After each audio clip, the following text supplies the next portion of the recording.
Kita lihat di dalam Injil Matius pasal yang ke-20 ayat 26 sampai ayat yang ke-28. Injil Matius pasal 20 ayat 26 sampai ayat yang ke-28. Nah, mari kita sama-sama lihat bagian ini. Kita baca bagian ini bersama-sama. 1, 2, 3. Tidaklah demikian di antara kamu. Barang siapa ingin menjadi besar di antara kamu, hendaklah ia menjadi pelayanmu. Dan barang siapa ingin menjadi terkemuka di antara kamu, hendaklah ia menjadi hambamu.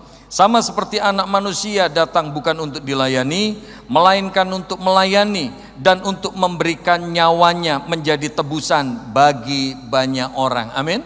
Bapak Ibu Saudara yang saya kasih dalam Tuhan, kalau hari ini saya diberikan tema tentang Kristus datang untuk melayani, saya yakin dan percaya kita sama-sama menyadari bahwa kehadiran Kristus di dunia ini dia merupakan contoh yang sangat sempurna, bahwa Yesus datang bukan untuk dilayani melainkan untuk melayani. Yesus sudah melakukan sesuatu, bahkan kita tahu sampai dia mati di kayu salib, dia do something, dia lakukan sesuatu buat Anda dan saya.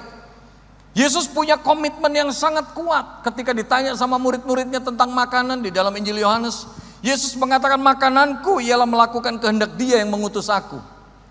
Bahkan Yesus juga berani mengatakan, selama aku ada di dalam dunia, akulah terang dunia.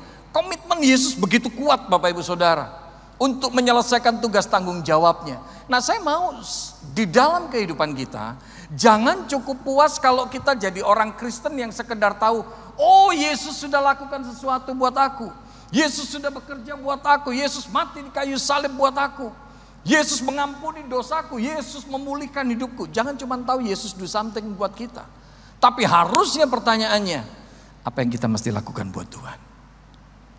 Apa yang mesti kita lakukan buat Tuhan? Amin. Saya seringkali sambil bergurau saya suka katakan di gereja,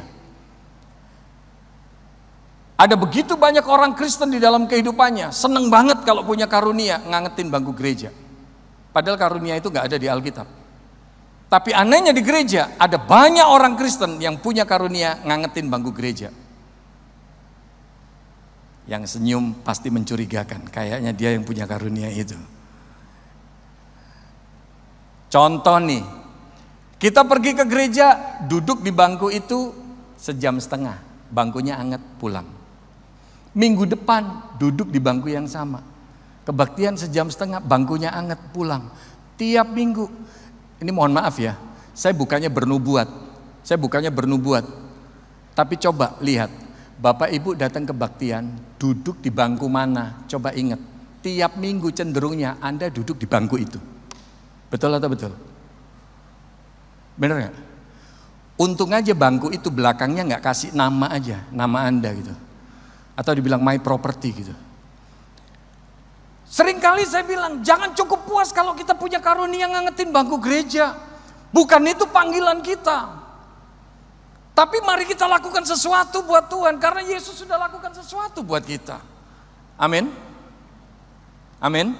Nah, mari kita belajar dari seorang tokoh yang boleh dikatakan di dalam pengiringannya akan Yesus, dia ngalamin jatuh bangun.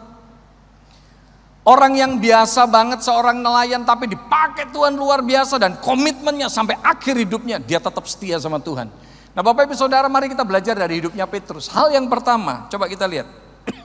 Kita lihat di dalam Injil Lukas pasal 5. Injil Lukas pasal 5, kita lihat bagian ini. Kita belajar dari hidupnya Petrus.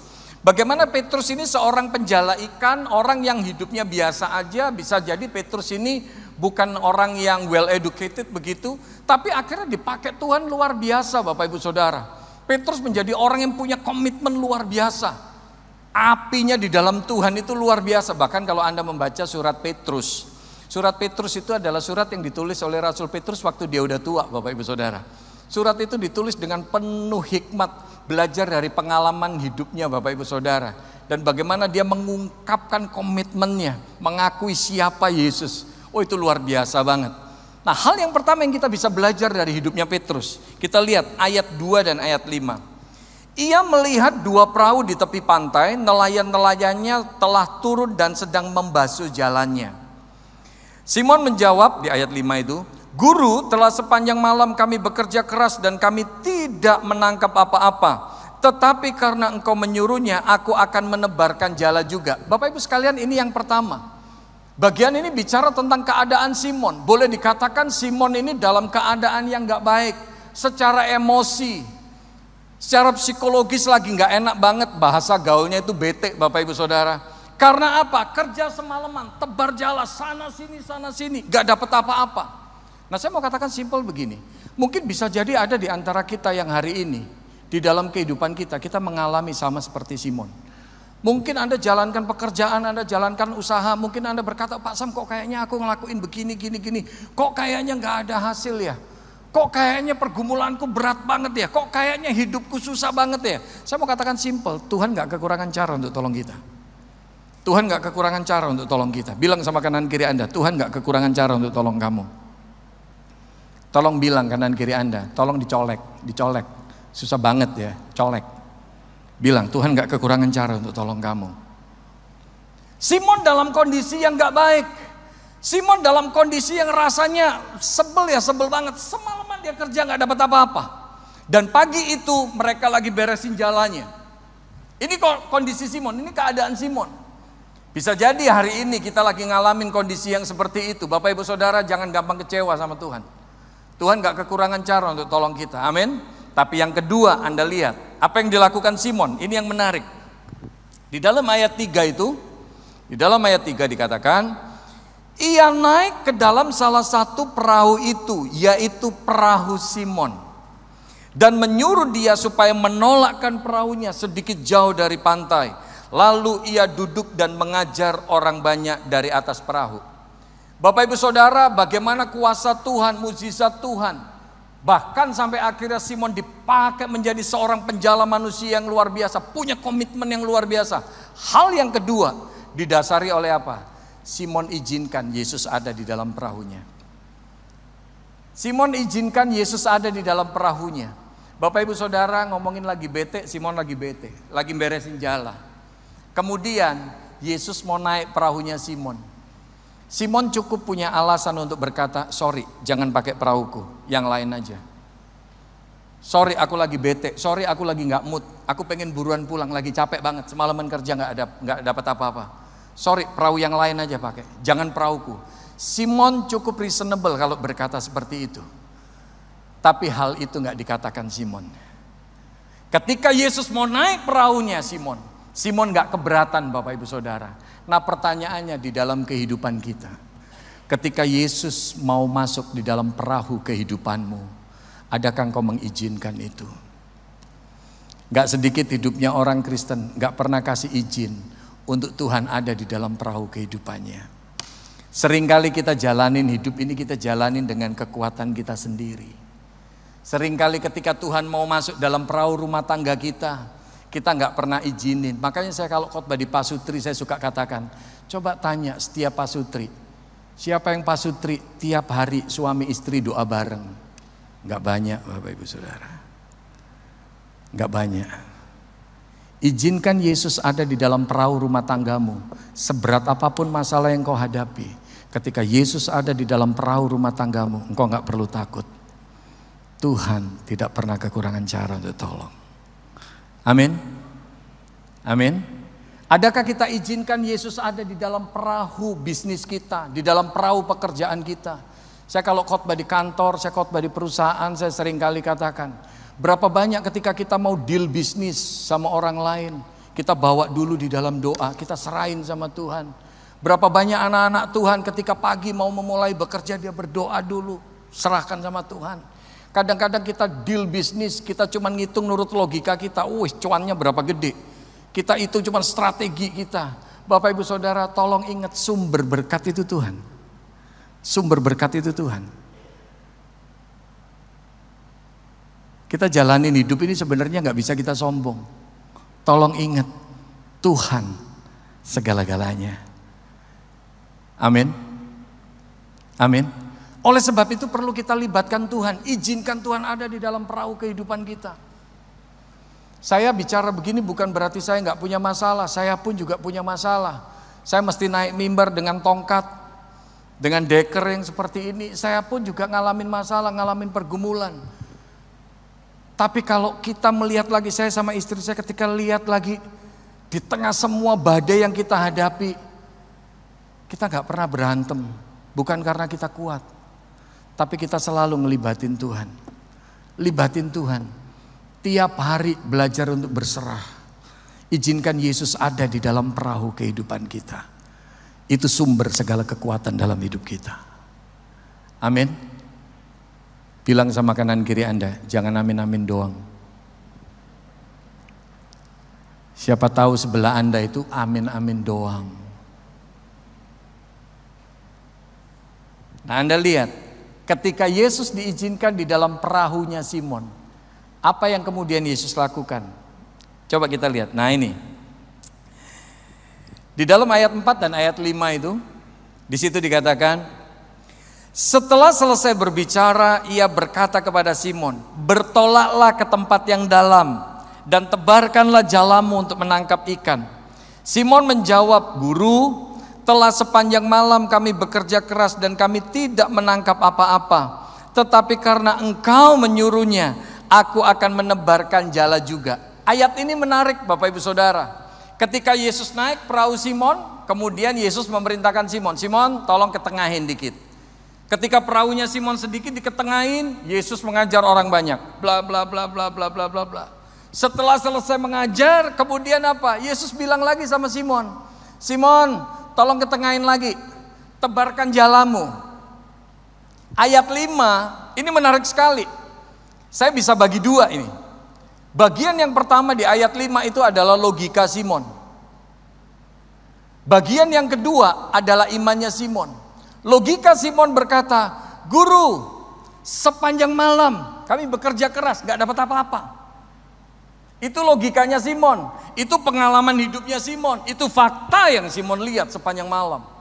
Tetapi untung gak titik kalimat itu, untung cuman koma. Kalimat selanjutnya adalah imannya Simon, yang seakan-akan kalau saya terjemahkan ke bahasa bebas, Simon berkata begini, meskipun apa yang kamu suruh gak sesuai sama fakta semalam, meskipun apa yang kamu suruh gak sesuai sama logikaku, meskipun apa yang kamu suruh kayaknya sih buang-buang waktu. Dan Simon cukup punya alasan kalau dia mau jawab Yesus, sorry ya, kamu anak tukang kayu bos, aku asli nelayan, gak usah ngajarin aku. Simon cukup punya alasan untuk berkata begitu. Tapi Simon gak berkata seperti itu. Simon berkata, Guru, sepanjang malam kami bekerja keras, kami gak nangkep apa-apa. Tetapi karena Engkau yang menyuruhnya, aku mau menebarkan jala juga. Ini yang ketiga. Kalau kita ingin dipakai Tuhan luar biasa, kita ingin menjadi orang yang punya komitmen. Bapak Ibu Saudara, dasari hidup kita dengan apa? Sebuah ketaatan. Taat sama Tuhan itu penting sekali. Taat sama Tuhan itu penting. Kadang-kadang apa yang Tuhan perintahkan di luar logika kita Bapak Ibu Saudara. Tadi sempat ngobrol sama Boksu John Lee di ruangan bawah. Saya bilang sama beliau dan ketika kita ngobrol, ketaatan itu seringkali gak bisa dimengerti sama logika kita. Firman Tuhan tuh kadang-kadang susah dipahami. Tapi cuman Tuhan mau apa? Taat. Untuk kita bisa dipakai oleh Tuhan menjadi orang-orang yang punya komitmen, bahkan terjun di dalam pelayanan. Bapak Ibu Saudara, dibutuhkan ketaatan. Saya seringkali sampaikan begini, orang Kristen yang hidupnya senang nyimpen benci, nyimpen dendam, dengki sama orang lain, disuruh ngampunin orang, ngampunin, muka mau ditaruh di mana? Tolong diingat, muka udah jangan dipindah kemana-mana, taruh aja di situ.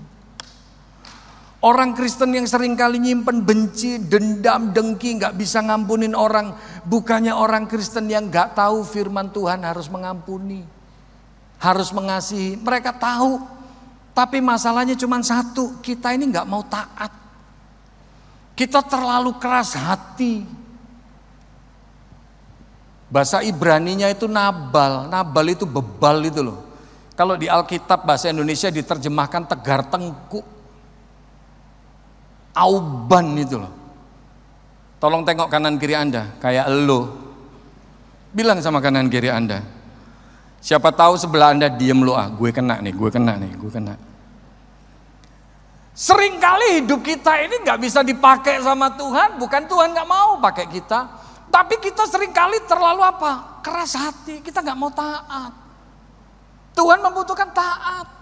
Berapa banyak jemaat ketika diminta, ya mungkin sama Boksu Joshua atau mungkin sama hamba Tuhan lain, ayo dong ikut bantu pelayanan. Aduh jangan saya Boksu, jangan. Bukannya Tuhan nggak bisa pakai kita, Tuhan bisa, tapi kita nggak mau taat. Kita nggak mau. Diminta ayo dong jadi ushers, aduh jangan. Tuhan ciptakan muka saya salah, susah senyum. Nanti diminta ayo dong jadi WL, jadi singer seperti aduh jangan. Saya nafas saja fales, apalagi nyanyi. Kadang-kadang kita ini too many reason gitu loh, terlalu banyak alasan.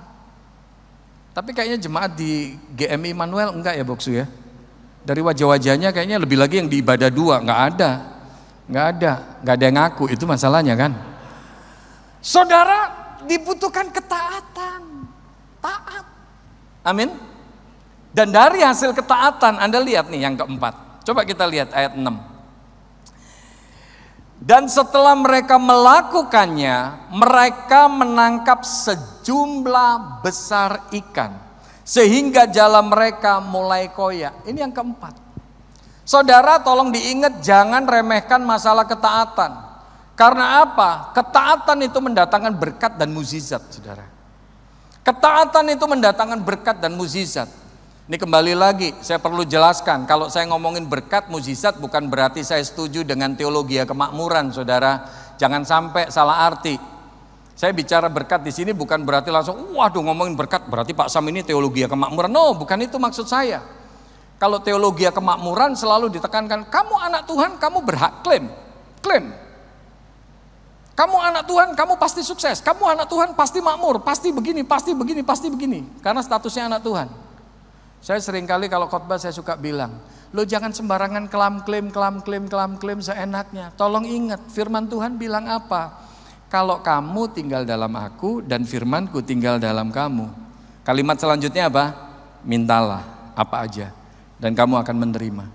Orang seringkali apa? Senengannya ngeklaim, mintanya, tapi tinggal di dalam Tuhan gak mau. Firman Tuhan tinggal dalam dirinya enggak pernah baca Alkitab. Gimana mau ngeklaim? Nah saudara jangan sembarangan, jangan ngambil ayat Alkitab cuman sepotong sesuai yang kita mau. Tapi yang saya maksudkan di sini, Anda lihat ketika Simon mentaati firman Tuhan, Yesus sesungguhnya ingin mengajar Simon nih melalui kejadian itu. Apakah Simon taat atau enggak? Ketika Simon mentaati, Simon menerima dari hasil ketaatannya. Saudara saya mau katakan simple, jangan alergi sama yang namanya berkat atau mukjizat. Ketika engkau mentaati, saya katakan simple, Tuhan gak kekurangan cara untuk berkati hidupmu. Ketika engkau mentaati firman Tuhan, Tuhan gak kekurangan cara untuk menolong kehidupanmu. Saudara, kalau saya bisa berdiri sekarang seperti ini, saya katakan ini pun mukjizat Tuhan, ini pun berkat buat saya dari Tuhan. Karena apa? Secara logika rasanya gak mungkin, saudara. Saya ingat banget bagaimana ketika KKR Remaja Bagi Kristus tahun 88, Pak Stephen Tong khotbah. Siapa di antara kau yang mau melayani Tuhan? Siapa di antara kau yang mau hidup bagi Tuhan? Saya waktu itu saudara di Istora, saya cuma ada di bagian atas. Saya cuma lihat, wah banyak anak remaja maju. Saya cuma ngelihat Tuhan, kayaknya aku gak mungkin bisa jadi pendeta kayak gitu dengan sekolah yang begini, dengan gelar yang begini. Kayaknya gak mungkin. Karena apa? Fakta di depan saya. Ibu saya cuma jadi tukang masak di STT Iman. Dan saya hidupnya cuma jadi tukang kebun di STT Iman. Dengan gaji 20.000 sebulan. Saya cuma tinggal di rumah petakan 2,5 kali 3 meter. Secara logika gak akan mungkin saya bisa kuliah. Tapi waktu itu di tengah KKR itu, saya akhirnya cuma bisa nangis di hadapan Tuhan. Tuhan aku gak punya apa-apa, yang aku punya cuma tubuh ini. Ini pun menurut firman Tuhan udah dibeli, harganya lunas, dibayar. Akhirnya saya turun saudara, menyerahkan diri. Saya cuma doa sama Tuhan, Tuhan kalau aku mau nyerahin diri, aku mau melayani Tuhan, tolong Tuhan perlengkapi ya. Saya cuman doa seperti itu saudara. Tapi akhirnya di momen saya waktu masuk ke STT, ternyata Tuhan kasih mujizat. Ada majelis jemaat yang mau mensponsorin saya. Bahkan sampai detik ini kalau saya ada, semuanya karena mujizat Tuhan. Nurut logika gak bakalan mungkin. Kalau boleh saya sharing sedikit saudara. Saya sama istri saya boleh dikatakan dari mulai 2020 kemarin kita ini dibentuk sama Tuhan. Kita ngalamin kuasanya Tuhan luar biasa banget. Karena apa? Semenjak pandemi kemarin semua jadwal khotbah Bapak Ibu Saudara Maret sampai September di cancel. Maret sampai September di cancel. Istri saya gak kerja. Ada 3 anak saya yang mesti sekolah. Kita dari mulai ngambilin tabungan sampai gak tahu lagi apa yang diambilin. Tabungannya udah gak ada lagi yang diambilin. Sampai sempat kepikir anak-anak saya mau keluarin sekolah karena kita gak ada biaya. Kita mau bayar kontrakan rumah aja duitnya kurang. Kita ngalamin kondisi yang sulit. Tapi ada beberapa teman dari beberapa gereja yang sempat kontak saya melalui WA atau telepon. Pak Sam, aku sebenarnya pengen undang Pak Sam. Aku sebenarnya pengen Pak Sam sharing firman di tempat kita. Tapi gimana ya, kondisi gereja kita kayak gini Pak Sam. Kita cuman ibadahnya lewat Zoom. Sorry banget Pak Sam, kita ini gak bisa kasih PK ke Pak Sam. Saya bilang gak usah dipikirin. Bagianku adalah aku sharing firman. Itu tanggung jawabku di hadapan Tuhan. Bukan nomor 1 urusannya PK. Udah jadwalin aja. Saya ngomong sama beberapa teman seperti itu. Sampai akhirnya khotbah tanpa dikasih PK saudara. Ngomongin kondisi kita sulit ya sulit. Tapi ternyata apa? Saya, istri dan anak-anak saya. Selama pandemi berlangsung. Sampai tahun 2021 kemarin. Kita lihat caranya Tuhan, mujizatnya Tuhan itu luar biasa banget. Benar-benar luar biasa. Tiba-tiba ada taksi lah berhenti di depan rumah. Ini rumahnya Pak Samuel ya? Iya Pak, kenapa? Enggak Pak, saya disuruh nganterin ini. Buka bagasi ternyata isinya sembako saudara. Ntar ada tukang ojek kadang-kadang nganterin nasi goreng lah, mie goreng lah, fuyong hai lah. Ntar kadang-kadang ada jemaat gak tahu dari mana tiba-tiba transfer ke rekeningnya istri saya. Tuhan pelihara sampai kita survive hari ini. Dan bahkan lebih lagi saudara, kalau saya mau bilang tentang mukjizat, udahlah, Tuhan itu gak kekurangan cara tolong. Kalimat saya gak ada lain saudara. Ketika saya ngalamin kecelakaan bulan Maret 2021 kemarin, saya sama istri kita punya uang cuman 500 ribu. Bukan dolar loh, 500 ribu rupiah saudara. Asuransi gak ada, BPJS gak ada. Asuransi sudah kita tutup di 2020 karena kita gak kuat bayar.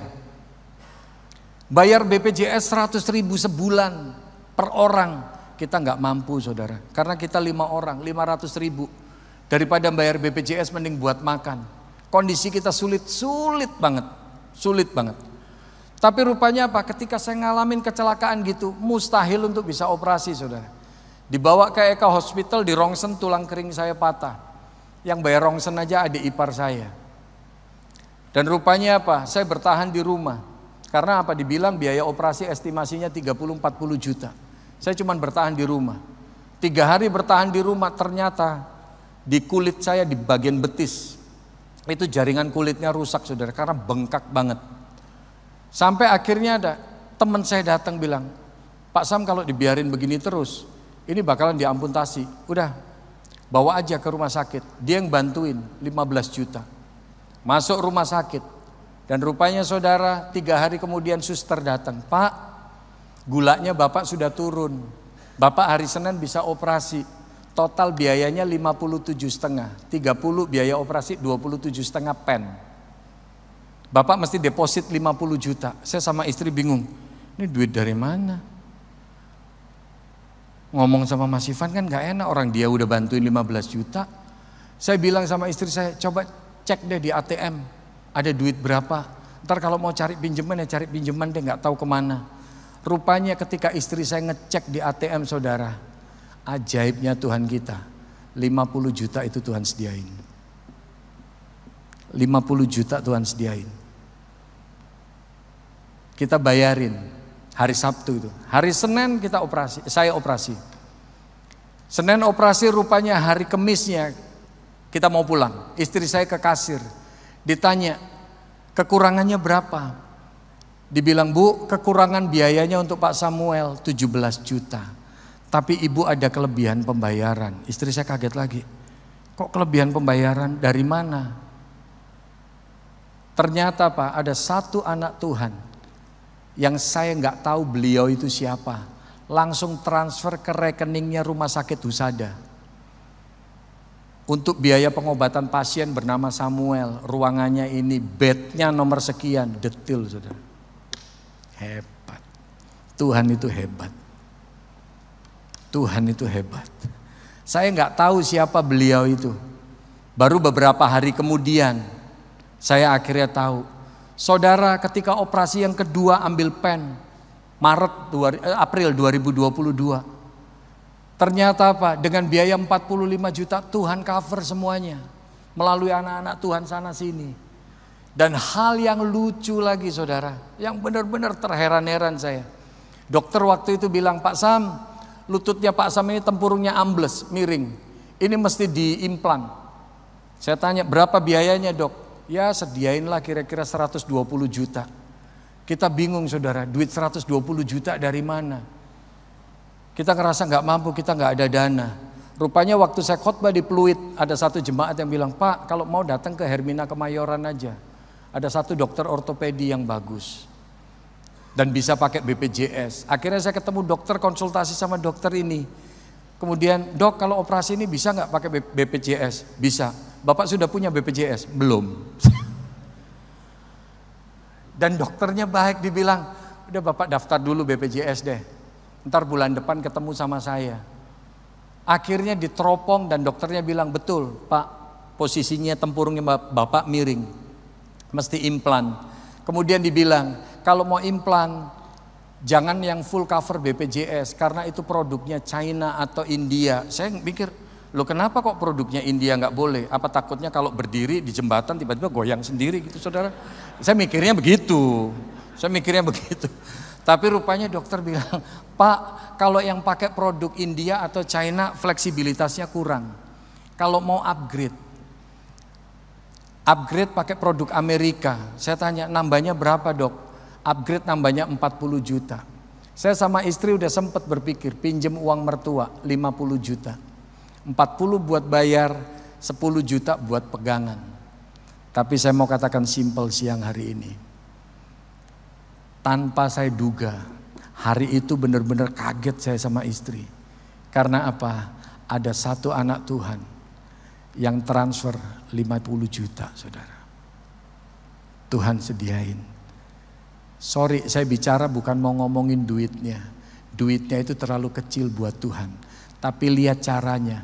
Ketika engkau taat sama Tuhan, Tuhan gak kekurangan cara nyatakan mujizat dalam hidupmu. Amin.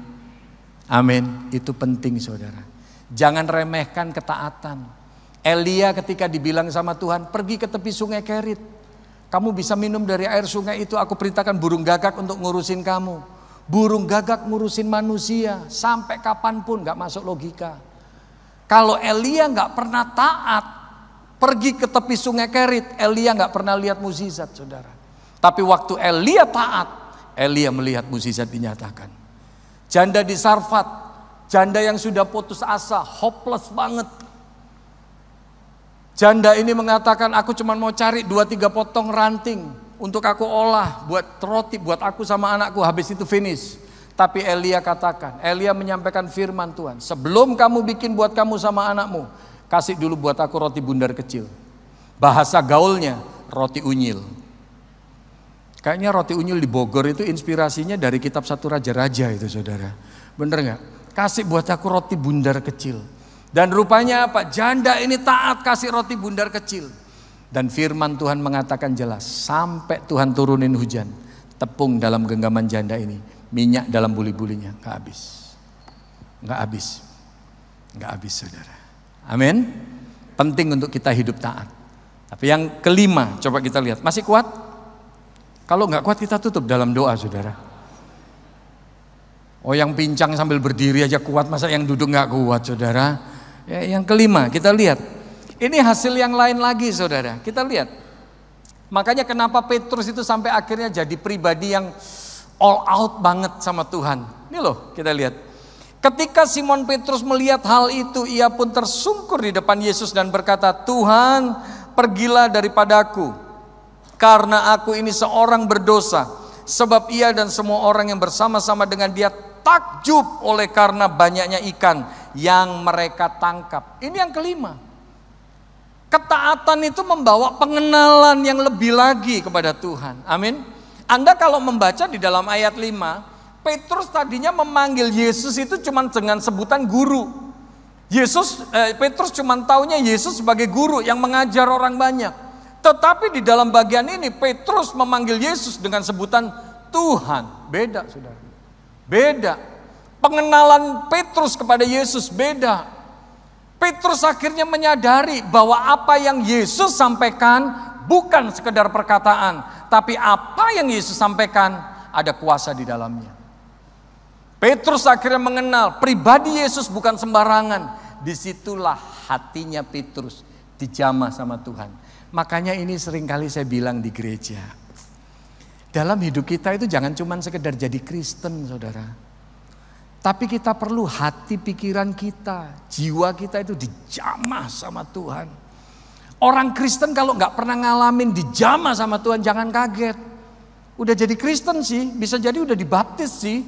Tapi selingkuh jalan terus, dosa jalan terus, bisnis nipu orang jalan terus. Karena apa? Hatinya gak pernah dijamah. Tapi kalau orang hatinya dijamah, dia ngalamin perjumpaan pribadi dengan Tuhan, hatinya dijamah sama Tuhan, saya yakin dan percaya hidupnya gak pernah sama saudara. Hidupnya gak pernah sama.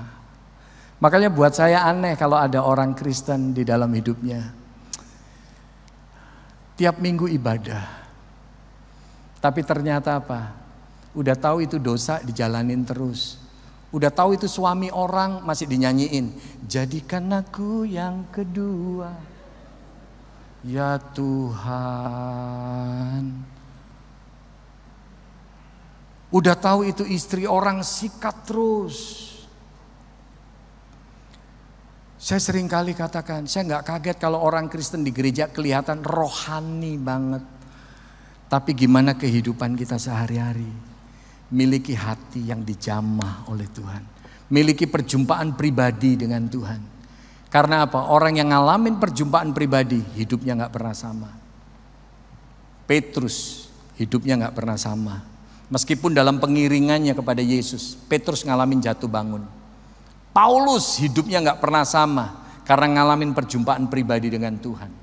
Sakeus seorang koruptor. Memang gak dicatat obrolannya apa ketika Sakeus mengundang Yesus ke rumahnya. Tapi saya yakin dan percaya Sakeus ngalamin hatinya dijamah. Dia ngalamin perjumpaan pribadi. Sehingga keluar statement, setengah dari milikku aku kasih buat orang miskin. Kalau ada yang pernah aku peres, aku kembaliin 4 kali lipat. Tadinya dia korupsi saudara. Harta dikumpulkan sebanyak-banyaknya. Hasil bener gak bener dikumpulin sebanyak-banyaknya. Ketika dia dijamah sama Tuhan, harta bukan segala-galanya lagi. Orang yang ngalamin perjumpaan dengan Tuhan, harta bukan segala-galanya lagi. Kesenangan dunia bukan segala-galanya lagi. Amin. Amin. Yang keenam, yang terakhir. Haleluya. Kalau bicara terakhir ini mukjizat terjadi. Pokoknya kata-kata hamba Tuhan di mimbar yang paling penuh urapan dan kuasa adalah kata terakhir. Kalau pendeta khotbah udah bilang terakhir, mukjizat Tuhan terjadi. Yang ngantuk dicelikkan. Yang duduk miring kadang udah sambil ngeces gitu ya. Herannya saudara, kalau pendeta udah bilang terakhir, haleluya gitu. Colek kanan kiri Anda, tolong bilang kayak lu gak pernah aja. Tolong dicolek sebelah Anda. Nah ini yang terakhir saudara, ayat yang ke-11, ayat yang ke-11. Di dalam bagian itu dikatakan, sesudah mereka menghela perahu-perahunya ke darat, mereka pun meninggalkan segala sesuatu, lalu mengikut Yesus. Dari ketaatan Simon ngalamin mukjizat Tuhan, ngalamin berkat Tuhan. Dan Simon tahu bahwa apa yang Yesus katakan gak sembarangan. Apa yang Yesus katakan ada kuasa di dalamnya. Tapi saudara, kita lihat di dalam segala berkat yang dia dapat, karena hatinya Simon dijamah Tuhan, fokusnya Simon diubahkan. Tadinya tujuannya Simon jaring ikan, dapat ikan, ikannya dijual, dapat uang, uangnya buat dia. Tapi Anda lihat nih, 2 perahu diisi penuh, hampir tenggelam, saudara. Simon bukannya ngomong sama Yakobus sama Yohanes, "Mas bro, muara angke ya, sampai ketemu di sana ya." Oh, Simon nggak ngomong begitu, saudara. Tapi rupanya dengan ikan yang sebegitu banyak, berkat yang sebegitu banyak, bukan itu lagi tujuannya. Fokusnya Simon diubahkan. Saya yakin dan percaya, ketika engkau mengizinkan Tuhan jamah hatimu, ketika engkau mengizinkan Tuhan jamah kehidupanmu, saya yakin dan percaya setiap kita akan punya fokus yang diubahkan. Ketika engkau jalankan bisnismu bukan untuk kesenanganmu lagi, tapi engkau akan berkata, "Tuhan, aku mau lewat bisnisku nama Tuhan dipermuliakan." Ketika engkau bekerja, engkau punya fokus yang diubahkan. "Tuhan, aku mau lewat pekerjaanku nama Tuhan yang dimuliakan." Apapun yang kita lakukan, fokus kita nyenengin hati Tuhan. Oleh sebab itu saudara, izinkan Tuhan jamah hati kita. Kalau orang Kristen gak pernah dijamah sama Tuhan, jangan kaget. Puluhan tahun umurnya jadi orang Kristen, tiap minggu ke gereja, tapi kelakuannya gak berubah, saudara. Tapi saya yakin dan percaya, orang yang sungguh-sungguh ngalamin Tuhan dalam hidupnya gak pernah sama lagi. Amin.